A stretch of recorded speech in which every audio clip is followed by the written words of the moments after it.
Энэ нэгцэг гişүн арай ингэж байгаа. Нийслэл дээр юус хийгдсэн байлээ. Тэгээд тэрэн дээр 3.5 кВт-аар 5 кВт-аар хийсэн зөвхөн дулаан гэж явцсан.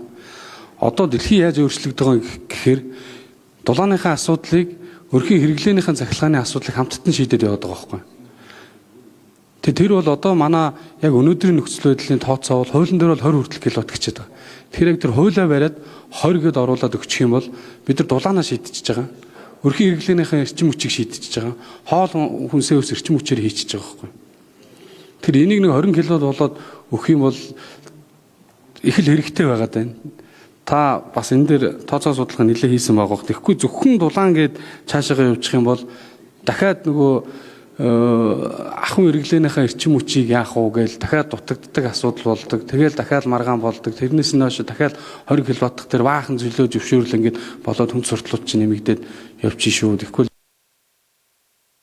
хариулах уу? Нэгцэг шүү.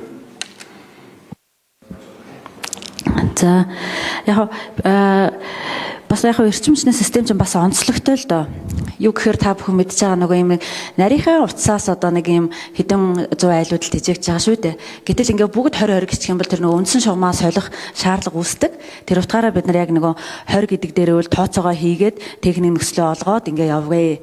Зүгээр 5 дээр үл одоо юун дээр одоо техник нөхцөл олохгүйгээр жижиг чадaltaй учраас айл болгонд ингээ жигд байдлаар бол ялангуяа нөгөө нэг энэ халаалтыг шийдэх гэдгээрээ 5 гэдгээр оруулж гисэн. Тэр 4 дээр болохоор киловатт гэсэн байна. Энэ болохоор киловольт гэдэг түгээгшүүлжээ хүчтлийн асуудал байгаа шүү тий. Тэгэхээр яг 5 кВт-ыг 20 руу оруулаад техник нөхцөлөө гэхээр л арай л жоохон одоо юутай болчих байх. Техникийн талаас нь бол нэлийн асуудалтай болчихно гэдгээрээ л бид нар 5 гэж хязгаарсан байна. Тий. Одоо болохоор яг нөгөө нэг тухайн фидер дээр байгаа энэ нэг нарийнхан шугам дээр байгаа олон айлуудаас нэг ганц 2 айл л